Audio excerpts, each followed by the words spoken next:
He dicho que no toques el Prometheus, rugió el jefe de seguridad, apartando con una violencia desmedida al niño mugriento. La pequeña mano del crío, ennegrecida por la grasa, había dejado una huella dactilar sucia sobre la inmaculada carrocería de fibra de carbono del hipercoche, una máquina de 50 millones de euros que brillaba bajo los focos como un diamante negro. El niño, de no más de 8 años, tropezó hacia atrás, pero no lloró. En su lugar, sus ojos se clavaron en el vehículo con una concentración que helaba la sangre, como si no estuviera viendo un coche, sino el alma rota de una bestia metálica. A veces, una pequeña marca de grasa es lo único que se interpone entre un genio y la catástrofe. Antes de continuar, por favor comenta desde qué ciudad estás viendo esto y te diremos si allí se valora a los genios. La escena tenía lugar en el evento de lanzamiento más exclusivo del año, la presentación del Vargas Prometheus, el primer hipercoche eléctrico del mundo con autonomía ilimitada. El garaje conceptual, un santuario de paredes blancas y suelos de epoxi pulido, estaba repleto de periodistas de élite e inversores multimillonarios que sostenían copas de champán. En medio de aquel brillo estéril y la opulencia de los trajes a medida, la figura diminuta y sucia del niño, con su camiseta descolorida y rota de Batman, era una profanación, una nota discordante en una sinfonía de poder y riqueza. El jefe de seguridad, Torres, arrastró al niño por el raso como si fuera un saco de basura, llevándolo hacia el centro del escenario improvisado. El murmullo de admiración y los tintineos de las copas de champán cesaron al instante. Un silencio denso, casi palpable, cayó sobre el garaje conceptual. 100 pares de ojos, acostumbrados a valorar acciones en la bolsa y obras de arte de millones de euros, se posaron sobre la figura diminuta y sucia que profanaba su santuario de opulencia. La mancha de grasa en el Prometheus ya no era una anécdota, sino el epicentro de un terremoto social. En el podio, Ricardo Vargas se detuvo en mitad de una frase. Hablaba de la infalibilidad del vehículo, de cómo su tecnología representaba la perfección absoluta, un futuro sin errores. La interrupción fue una bofetada a su ego. Por una fracción de segundo, su rostro, cincelado para las portadas de las revistas de negocios, se contrajo en una máscara de furia gélida.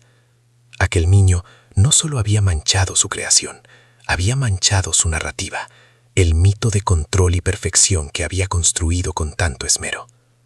«Este mocoso estaba vandalizando el prototipo, señor Vargas», proclamó Torres con una voz que retumbó en las paredes blancas. Su acusación estaba diseñada para ser pública, para justificar la fuerza con la que sujetaba al niño. Entre los invitados, las reacciones se dividieron. Algunos soltaron una risa ahogada y despectiva, otros murmuraron con indignación, no por el trato al niño, sino por la audacia de su presencia. Era una anomalía en su mundo perfectamente calibrado, un error que debía ser eliminado. Pero Leo no parecía registrar el peligro ni la humillación. No se retorcía para liberarse del agarre de hierro de Torres. Sus pies descalzos estaban firmes sobre el suelo de epoxi pulido y su mirada seguía fija en el hipercoche. No lo veía como un objeto de lujo, sino como un paciente en estado crítico. Sus oídos aún captaban aquel zumbido agudo y anómalo que nadie más parecía notar, un lamento electrónico que solo él podía interpretar como el presagio de una catástrofe inminente. Ricardo Vargas descendió del pequeño estrado, sus zapatos italianos de piel produciendo un sonido nítido y autoritario con cada paso. Su irritación inicial se había disuelto, reemplazada por una diversión cruel. Vio la situación no como una crisis, sino como una oportunidad para reafirmar su poder, para ofrecer un pequeño espectáculo de magnanimidad condescendiente. Se agachó, pero no fue un gesto de empatía, sino de superioridad. Una sonrisa calculada se dibujó en sus labios mientras su mirada recorría las ropas raídas y el rostro sucio de Leo.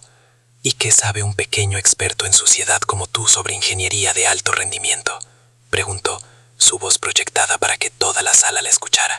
Las risas, antes contenidas, ahora brotaron abiertamente, un coro de desprecio que llenó el aire estéril del garaje.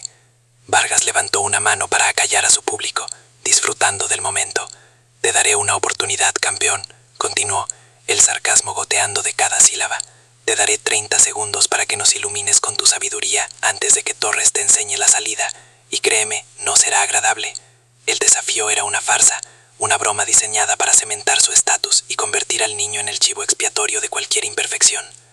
La tensión se hizo insoportable. El silencio regresó, esta vez cargado de expectación. Los periodistas levantaron sus móviles, listos para capturar el momento. El niño balbuceando algo incoherente, antes de ser expulsado con violencia. Sería una anécdota divertida para contar en las redacciones. 30 segundos. El cronómetro invisible había empezado a correr en la mente de todos, un veredicto que parecía ya escrito. Sin embargo, Leo rompió el guión. Ignoró por completo al hombre más poderoso de la sala. Su mirada se desvió del coche y barrió la multitud de rostros anónimos hasta que encontró el único que importaba, una mujer con una tablet en la mano y una expresión de ansiedad técnica en el rostro. Era la jefa de ingenieros. El niño no iba a suplicarle al rey, iba a hablar directamente con el único miembro de la corte que podía entender el lenguaje de las máquinas rotas. No es el software, dijo el niño.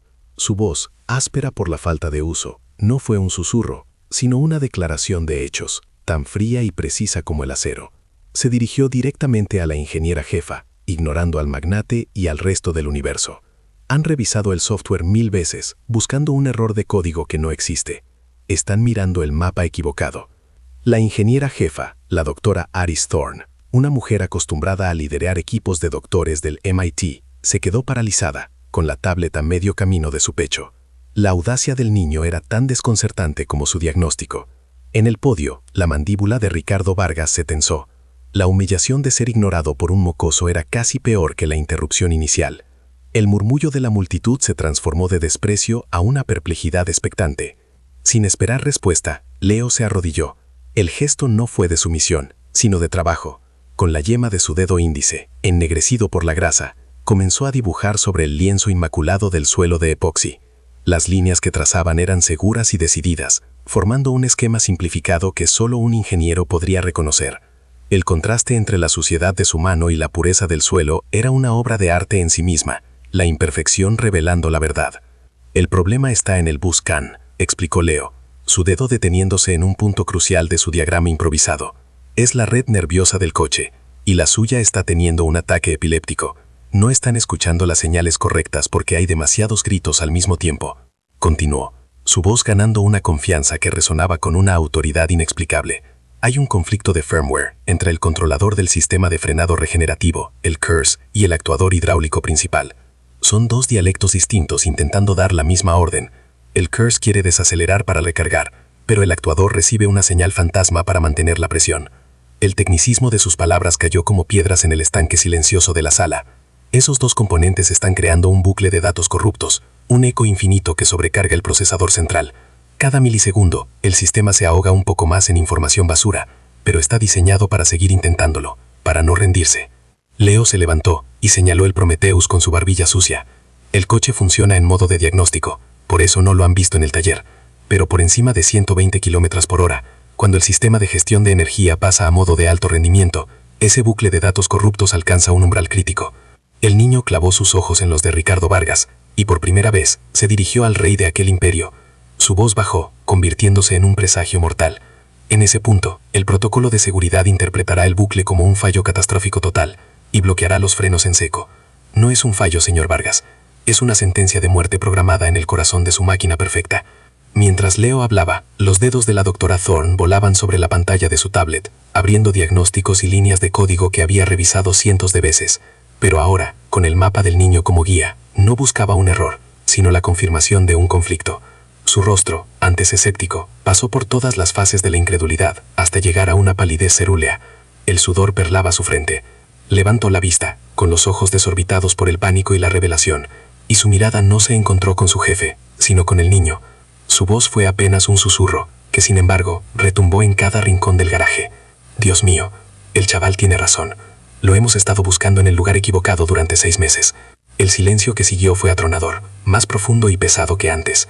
El tintineo de una copa de champán al caer al suelo fue el único sonido que se atrevió a romperlo. Los teléfonos de los periodistas, que antes se preparaban para capturar una humillación, ahora grababan un milagro. La tablet se deslizó de las manos temblorosas de la doctora Thorne y golpeó el suelo con un golpe seco. Ricardo Vargas permanecía inmóvil, una estatua de Armani y ego fracturado. La diversión condescendiente se había evaporado, reemplazada por una conmoción que sacudía los cimientos de su realidad. Aquel niño, aquella mancha en su evento perfecto, no era un vándalo. Era la única persona en el mundo que había sido capaz de escuchar el alma rota de su bestia metálica y entender su lamento.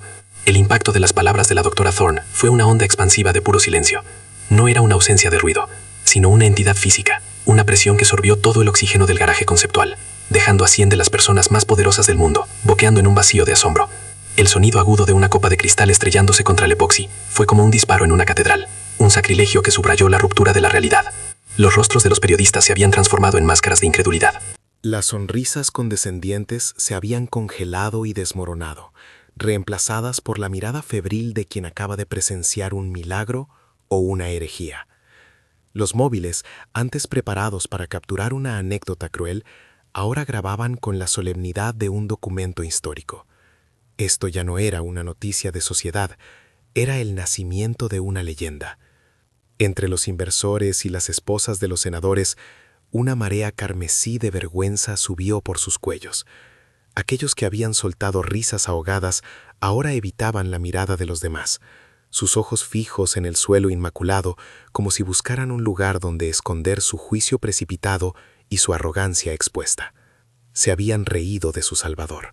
Habían despreciado al único profeta en una sala llena de falsos ídolos. Pero la humillación más profunda se reflejaba en el rostro de Torres, el jefe de seguridad. Su mundo, construido sobre reglas simples de fuerza y obediencia, se había hecho añicos. La mano que había sujetado el brazo del niño con la certeza de un carcelero ahora se sentía débil, contaminada por su propio error. Miraba a Leo no como a un intruso, sino como a una anomalía cósmica que había invalidado todas sus certezas. En el centro de este epicentro sísmico, Ricardo Vargas permanecía inmóvil. Para él, el tiempo se había detenido. El zumbido de los focos, los susurros ahogados, todo se desvaneció en un segundo plano. La revelación del niño no había sido solo una solución técnica. Había sido un espejo brutalmente honesto sostenido frente a su alma. Miró a Leo, y por primera vez, la suciedad, los harapos y la camiseta decolorida de Batman se volvieron invisibles. En su lugar, vio el fantasma de un niño que una vez fue, un joven Ricardo, con las manos perpetuamente manchadas de grasa, en el garaje de su padre, fascinado no por el dinero o el estatus, sino por la pura y honesta belleza de una máquina bien construida. Aquel niño había desaparecido hacía mucho tiempo, enterrado bajo décadas de adquisiciones hostiles, reuniones de junta y portadas de revistas. Lo había cambiado por un imperio de cristal y acero, un reino de perfección estéril donde el éxito se medía en cifras de ventas y no en la alegría de resolver un problema imposible. La soledad de su cumbre nunca le había parecido tan aplastante. Estaba rodeado de los mejores ingenieros del mundo, de mentes brillantes con doctorados de las universidades más prestigiosas, y todos ellos habían fracasado. Todos le decían lo que quería oír, operando dentro de los límites que él mismo había impuesto. Eran ecos de su propia arrogancia. Este niño, sin embargo, no era un eco. Era una voz que no buscaba agradar ni impresionar, solo decir la verdad. Leo no solo había identificado el fallo en el Prometheus, había señalado el fallo fundamental en el propio Ricardo Vargas, su incapacidad para escuchar más allá del coro de adulación que él mismo había orquestado. La epifanía fue dolorosa y liberadora al iguales. El niño no había profanado su evento perfecto, lo había salvado. Había salvado su coche, su reputación, su compañía, y de una manera que apenas comenzaba a comprender, lo había salvado de sí mismo. Lentamente, como un hombre que despierta de un largo sueño, Ricardo Vargas se movió. Su postura, antes rígida y dominante, se suavizó. La máscara de magnate impenetrable se resquebrajó, revelando a un hombre sacudido hasta sus cimientos. Dio un paso deliberado, interponiéndose entre Leo y el resto del mundo. Su cabeza giró, y su mirada, ahora afilada como un bisturí, encontró a Torres. El silencio se tensó aún más, vibrando con la anticipación de una sentencia inminente. «Torres», dijo Vargas. Su voz no fue un grito, sino un susurro gélido que cortó el aire con más eficacia que cualquier rugido. El nombre quedó suspendido, una acusación en sí misma. «Usted ve a un vándalo». continuó Vargas, su voz resonando con una calma mortal. Yo, proclamó, y su voz se elevó ligeramente para abarcar a toda la sala. Veo a la única persona en este edificio que ha demostrado ser indispensable. Veo al genio que acaba de salvar mi legado de la ruina absoluta y a mis futuros clientes de una muerte segura en la carretera. La humillación de Torres fue metódica, ejecutada con la precisión de un cirujano. Su trabajo consiste en identificar amenazas, Torres, y ha fracasado de la manera más espectacular y pública que se puede imaginar. La única amenaza real en esta sala no era este niño, era su ceguera, era su prejuicio. Entonces llegó la orden final, un golpe de gracia verbal que selló el destino del guardia y redefinió la jerarquía de poder en el universo de Vargas. Suelte al niño. Ahora. La mano de Torres se retiró del brazo de Leo como si hubiera tocado un cable de alta tensión. La vergüenza lo inundó, un calor insoportable que lo hizo retroceder un paso, disminuyendo su imponente figura física hasta convertirla en una sombra de su anterior autoridad. Ricardo Vargas ya no miraba a su jefe de seguridad. Su atención estaba fija en la pequeña figura a su lado. Se había convertido en el escudo de Leo, su campeón. La dinámica del universo había cambiado irrevocablemente. Y en el silencio atónito desgaraje conceptual, una alianza improbable y poderosa acababa de forjarse entre el rey caído y el profeta descalzo. Con un gesto que era a la vez protector y autoritario, Ricardo Vargas colocó una mano sobre el pequeño hombro de Leo, aislándolo del centenar de miradas que ahora lo observaban con una mezcla de veneración y pánico. Sin decir una palabra, lo guió lejos del centro de atención, a través de una discreta puerta de titanio cepillado que se deslizó sin hacer ruido, transportándolos desde el escenario de un milagro público a la soledad de un santuario privado. Se encontraron en el despacho personal de Vargas, un espacio que era la antítesis del garaje. Mientras el exterior era un lienzo blanco de innovación y espectáculo, aquí reinaba una calma cálida y sobria. Paredes revestidas de madera oscura, una alfombra persa que amortiguaba cualquier sonido, y un único escritorio de caoba maciza sobre el que descansaba no un ordenador, sino un intrincado reloj mecánico desmontado, cuyas piezas brillaban bajo la luz de una lámpara de diseño. La puerta se cerró tras ellos, y el murmullo expectante de la multitud se desvaneció, reemplazado por un silencio tan denso que parecía tener peso propio. Por primera vez en muchos años, Ricardo Vargas se sintió completamente desarmado, despojado de su armadura de consejero delegado y de su guión de éxito. En la quietud de su refugio, no era un magnate, era solo un hombre frente a un enigma de 8 años. Se arrodilló, esta vez sin rastro de condescendencia ni cálculo. El gesto fue lento, casi reverencial, hasta que sus ojos estuvieran al mismo nivel que los del niño. Su voz, cuando por fin habló, había perdido su filo metálico, sonando extrañamente vulnerable. ¿Estás bien?, preguntó, y la sencillez de la pregunta parecía costarle un esfuerzo inmenso. Leo no respondió de inmediato.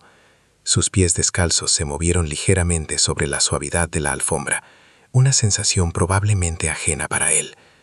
Su mirada, sin embargo, no estaba en Vargas, sino que se había fijado con una intensidad hipnótica en el reloj desmontado sobre el escritorio, reconociendo el lenguaje familiar de los engranajes y los escapes. Asintió levemente, una respuesta a la pregunta de Vargas que parecía una mera formalidad. «Debes de tener hambre», intentó de nuevo Ricardo, aferrándose a la lógica del mundo que conocía. «Puedo pedir lo que quieras, ropa nueva, juguetes, lo que sea que los niños...» Se interrumpió, dándose cuenta de lo absurdo que sonaba. Estaba intentando solucionar un problema cuántico con las herramientas de un herrero. El niño finalmente apartó la vista del reloj y miró al hombre. Sus ojos no reflejaban necesidad ni deseo, solo una calma profunda y agotada. «No tengo hambre», dijo con esa voz áspera y precisa. No había gratitud ni rechazo en su tono, solo la constatación de un hecho. La comida era un problema secundario, una variable insignificante en su ecuación vital. Ricardo sintió una punzada de frustración e impotencia. El dinero, su superpoder, era inútil aquí. Respiró hondo, abandonando cualquier pretensión. «Lo que has hecho ahí fuera», comenzó, su voz teñida de un asombro genuino. Mi equipo, los mejores ingenieros del mundo, llevan 6 meses buscando ese fallo. Les has humillado a todos.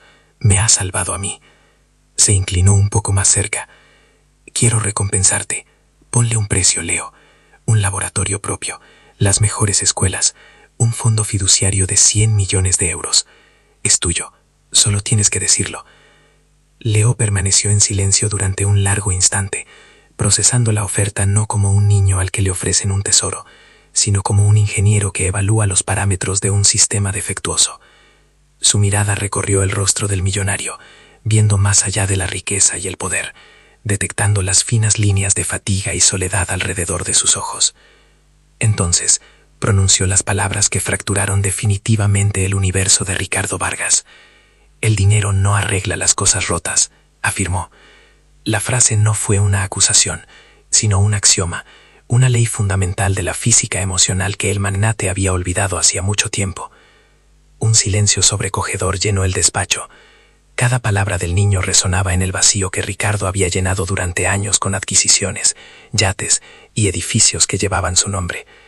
Todas esas cosas no estaban arregladas, simplemente estaban doradas, su fractura interna oculta bajo una capa de opulencia. Se dio cuenta de que él mismo era una máquina rota. Con una humildad que nunca antes había conocido, Vargas hizo la única pregunta que importaba, la que no tenía una respuesta en un balance de cuentas. Entonces, ¿qué es lo que quieres, Leo? Susurró. De verdad, pide lo que sea, cualquier cosa en el mundo. La mirada del niño se suavizó por primera vez, y una vulnerabilidad infantil, hasta ahora oculta bajo capas de estoicismo, emergió a la superficie. Su voz, al responder, fue apenas un murmullo tembloroso, cargado con el peso de un abandono que ningún genio podía calcular. No quiero un laboratorio, no quiero dinero, dijo, y sus ojos se clavaron en los de Ricardo. Solo quiero que alguien no se vaya. En ese instante, la presa emocional de Ricardo Vargas se rompió. Una lágrima solitaria, la primera en décadas, trazó un surco en su rostro cincelado. Ya no veía a un prodigio, ni a un activo para su compañía, ni siquiera al fantasma de su propio pasado. Veía a un hijo. Se acercó y con una delicadeza infinita rodeó al pequeño cuerpo con sus brazos. No me iré, Leo, prometió, su voz quebrada por la emoción. Te lo juro. Ya no estás solo. El pacto no se selló con tinta, sino con una promesa que arreglaba 2 mundos rotos a la vez. 6 meses después, el niño que una vez fue una sombra engrasada, era ahora una presencia serena en el epicentro del Imperio Vargas. Leo vestía un sencillo jersey de cachemira y unos pantalones a medida, un uniforme que Ricardo había elegido para que fuera cómodo, no ostentoso. Sin embargo, una fina mancha de lubricante de grafito, casi imperceptible, adornaba el puño de su manga izquierda. Un recordatorio inconsciente de que, aunque el mundo a su alrededor había cambiado, su esencia de mecánico permanecía intacta. La prueba de fuego no tendría lugar en un garage, sino en la sala de juntas del piso 90 de la Torre Vargas, un espacio panorámico con vistas a toda la ciudad. Sentados alrededor de una mesa de obsidiana pulida, se encontraban los alcaldes y planificadores urbanos de las 12 ciudades más congestionadas del planeta, desde Tokio a Sao Paulo. Habían acudido a escuchar a Ricardo Vargas, el titán tecnológico, pero sus miradas se desviaban con una mezcla de curiosidad y escepticismo hacia la pequeña figura sentada a la cabeza de la mesa. Ricardo se levantó, pero no para hablar. Su papel hoy era el de un simple introductor. Señoras y señores, gracias por venir.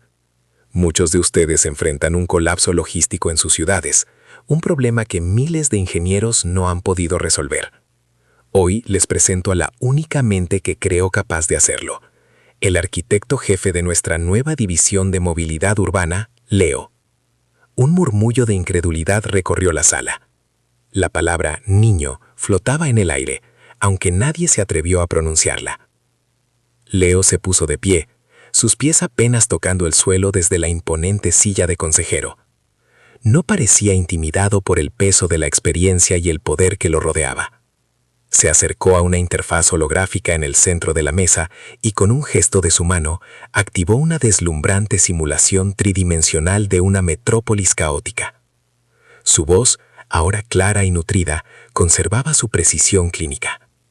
Su problema no son los coches ni las calles, comenzó. Es el lenguaje. Sus ciudades no saben cómo hablar consigo mismas. El alcalde de Londres, un hombre de rostro adusto y reputación implacable, soltó una risa seca. Con el debido respeto, muchacho, hemos invertido miles de millones en sistemas de tráfico inteligentes. No creo que un niño vaya a darnos lecciones sobre logística urbana que no hayamos oído ya. El desafío era una réplica casi exacta del que había enfrentado meses atrás, pero esta vez Leo no era un intruso, sino el anfitrión. Sin inmutarse, Leo aisló el holograma de Londres. Con unos pocos movimientos ágiles, superpuso el flujo de datos de la red de semáforos sobre el horario del metro. Aquí, dijo, señalando un nudo parpadeante de datos rojos. Ustedes lo llaman congestión impredecible. Yo lo llamo un eco de protocolo. Su sistema de superficie y su sistema subterráneo se envían órdenes contradictorias durante las horas punta, creando un bucle de latencia que paraliza una arteria principal durante 7 minutos críticos. Exactamente el mismo fallo que casi destruye un hipercoche de 50 millones de euros.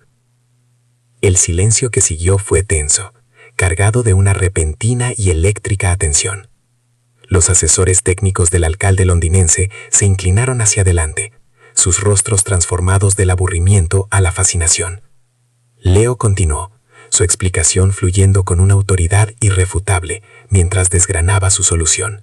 Un sistema operativo urbano, el sistema Synapse, que trataba la red de transporte no como un conjunto de piezas, sino como un único organismo biológico. No necesitamos más hormigón, afirmó Leo, su pequeña mano orquestando un ballet de luz y datos. Necesitamos un sistema nervioso central, un sistema que no solo reaccione al tráfico, sino que lo anticipe, que sienta el pulso de la ciudad y redirija su flujo sanguíneo antes de que se forme el coágulo. Los términos técnicos, como algoritmos de optimización cuántica y redes neuronales predictivas, se mezclaban con analogías tan simples que resultaban geniales. Fue entonces cuando reveló el verdadero corazón de su proyecto, el elemento que trascendía la mera ingeniería. Proyectó imágenes de un taller bullicioso, lleno de adolescentes concentrados frente a complejas pantallas. Este es el taller de los invisibles, explicó. Los nodos de mi sistema no son sensores, son jóvenes de todo el mundo, chicos y chicas que el sistema descartó, pero que tienen una capacidad única para ver patrones donde otros solo ven ruido. Ellos son los guardianes de Synapse. La revelación fue un golpe maestro. Leo no solo había presentado una solución tecnológica, había creado un ecosistema humano, una respuesta que era a la vez brillante y profundamente compasiva. Había validado la promesa que le hizo a Ricardo, escalándola a un nivel global. Los alcaldes ya no veían a un niño prodigio, veían a un líder que construía el futuro con los ladrillos que su propia sociedad había desechado. Desde un discreto rincón de la sala, Ricardo Vargas observaba. Una emoción pura, más allá del orgullo empresarial, lo embargaba. La decisión que tomó en aquel garage estéril no había sido una inversión, sino un acto de fe. Y ahora, esa fe está moviendo montañas, rediseñando ciudades, salvando futuros. Vía a Leo no como su protegido, sino como su maestro. El niño que le había enseñado que arreglar una máquina rota era insignificante comparado con arreglar un sistema roto. Finalmente, el alcalde de Londres, el mismo que se había burlado minutos antes, se levantó. Su rostro adusto se había suavizado, reemplazado por una expresión de profundo respeto y urgencia. No se dirigió a Ricardo, sino directamente al niño a la cabeza de la mesa. En su voz no había rastro de condescendencia, solo la deferencia reservada para una autoridad indiscutible. Señor Leo, dijo, y el uso del título selló la transformación para siempre. ¿Cuándo podemos empezar? 10 años después, el eco de un garaje estéril se había transformado en el solemne murmullo de la Asamblea General de las Naciones Unidas. En el centro del podio de mármol verde, bajo el peso del emblema dorado que representaba un mundo unido, se encontraba un joven de 18 años. Vestía un traje oscuro de corte impecable, pero bajo la manga izquierda, una minúscula y casi invisible mancha de lubricante sintético delataba una identidad que se negaba a ser borrada. Ya no era el niño sucio de la camiseta de Batman, era Leo Vargas, y el mundo entero contenía la respiración para escucharle. Desde la primera fila, un Ricardo Vargas con el pelo plateado y surcos de orgullo en el rostro observaba la escena, no como un titán de la industria, sino como un padre. Su imperio se había transformado, su propósito redefinido por la promesa hecha a un niño en un despacho silencioso. La búsqueda de la perfección mecánica había sido reemplazada por una misión mucho más compleja y gratificante: la reparación de un sistema humano defectuoso. Ya no vendía coches. Ahora, junto a su hijo, ofrecía esperanza a escala global. Leo se acercó al micrófono, y el silencio se hizo absoluto. Su voz, ahora firme y resonante, llenó la vasta sala. Hace 10 años, en un lugar muy diferente a este, aprendí que las máquinas rotas emiten un sonido particular, un lamento que solo se puede oír si se presta la atención adecuada. Comenzó, sus ojos barriendo la audiencia de líderes mundiales. Hoy estoy aquí para decirles que las sociedades rotas, los sistemas que fallan a nuestra gente, también tienen su propio zumbido anómalo, y nuestra obligación es aprender a escucharlo. Con un gesto, las pantallas gigantes detrás de él cobraron vida, mostrando un mapa dinámico del planeta. Lo que empezó con un hipercoche defectuoso se convirtió en el sistema de predicción de fallos Leo Vargas, explicó. Una inteligencia artificial de código abierto que no solo ha reducido los accidentes de vehículos autónomos en un 99%, salvando miles de vidas, sino que ahora anticipa fallos críticos en redes eléctricas, equipos médicos y sistemas de purificación de agua en los rincones más vulnerables del mundo. Enseñamos al mundo a escuchar antes de que todo se rompa. Pero la tecnología, como bien sabía Leo, era solo una parte de la solución. Sin embargo, continuó, y su mirada se tornó intensamente personal. Nuestro mayor logro no es un algoritmo, es una idea, el taller de los invisibles. Las pantallas mostraban ahora los rostros de miles de jóvenes de todo el mundo, trabajando en laboratorios de última generación. Hemos rescatado a más de 5.000 genios de la pobreza, del olvido, de los márgenes de la sociedad. No les dimos caridad, les dimos herramientas y una sola orden: arreglad lo que veáis roto. Su mirada encontró la de Ricardo en la primera fila, un intercambio silencioso que abarcaba una década de confianza y afecto. Ese día, en aquel garaje, un hombre tuvo que elegir entre la humillación pública y la fe en un niño sucio. Eligió la fe, dijo Leo, su voz teñida de una emoción contenida. Esa decisión no solo me salvó a mí, demostró una verdad universal. El potencial no viene con un manual de instrucciones ni con un traje a medida. A veces viene descalzo y cubierto de grasa.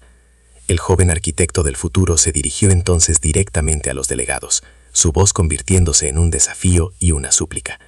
Ustedes, líderes del mundo, son los jefes de seguridad de la humanidad. Cada día deciden a quién apartan y a quién escuchan. Les pido que dejen de mirar las manos sucias y empiecen a buscar las huellas de brillantez que dejan tras de sí. El mayor despilfarro de nuestro tiempo no es el petróleo ni el agua, es el genio que dejamos morir de hambre en las calles. La conclusión de su discurso fue un crescendo de propósito que resonó en el corazón de cada persona presente. Dejen de construir sistemas que excluyen y empiecen a financiar talleres que incluyen, porque en el zumbido anómalo de un niño ignorado, en la idea descartada de una mente no convencional, no yace una amenaza para el orden establecido, sino la única melodía que puede salvarnos del silencio de nuestro propio colapso. La sala estalló en una ovación atronadora, un tsunami de aplausos que era a la vez una disculpa y una promesa. Mientras Leo recibía el reconocimiento del mundo, una voz en off, serena y omnisciente, puso el broche final a la leyenda. Porque el mayor error de ingeniería no está en el código de una máquina, sino en el juicio con el que medimos el valor de un ser humano. Nunca subestimes las manos sucias, a menudo son las únicas capaces de arreglar un mundo roto.